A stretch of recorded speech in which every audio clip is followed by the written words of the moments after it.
Hi, thank you for tuning in. So we see many verses like this in the Quran that Allah does not beget a son or have any offspring. So this might throw a lot of Muslims off, especially Christ-worshipping Muslims, to defend their doctrine, because these verses are all over the Quran.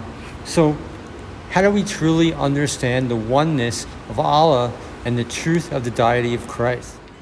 Okay, so personally, I finished reading the Quran for the first time, cover to cover. So I'm returning into my Hammadi studies, and I'm reading the Tripartite Tractate. This is a very large text. I've never read it before. It's been on my list, and now is like a good time to read it. And I find that just within the opening pages of this text, we could understand the answer to this question very easily. So we talk about the greatness of the Father, the infinite of the Father, right within the second page. And here, I can't reach. We get into the Son. So, and how the Son and the Father are one.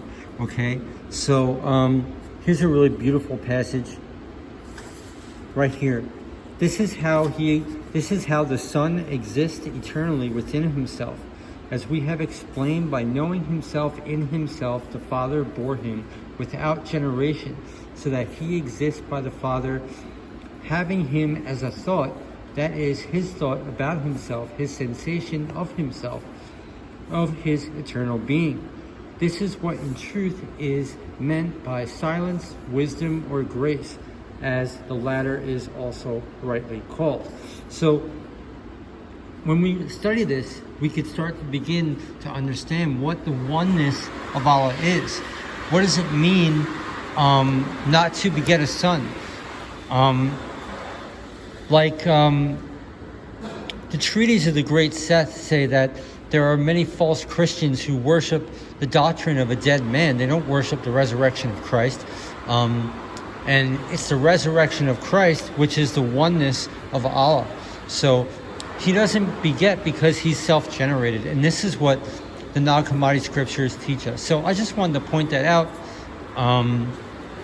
just to help people along the way in their studies. And if anyone is curious where I am in my studies, this is what I'm reading currently.